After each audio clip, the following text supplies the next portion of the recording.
La communication entre deux ordinateurs nécessite le fait qu'ils soient connectés sur un réseau informatique, peu importe le type, être identifiables sur le réseau, bien sûr avec des adresses IP correctement choisies, et par la suite l'utilisation d'une application. En général pour l'entreprise, souvent on va parler d'application client-serveur. En général, c'est ça ce qui est utilisé chez l'entreprise, l'architecture client-serveur.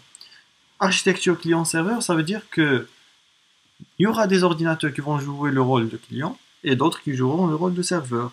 Un client, c'est celui qui demande quelque chose et le serveur, c'est celui qui va rendre le service.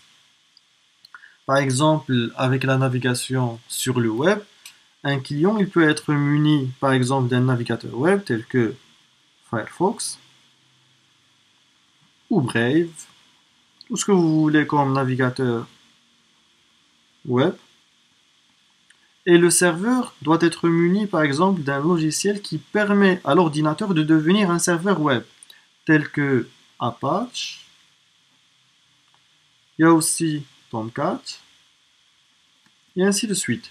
En tout cas, un logiciel qu'on va installer sur l'ordinateur, et l'ordinateur deviendra un serveur web. Par la suite, le client il va envoyer des requêtes HTTP, et le serveur va répondre par des réponses HTTP.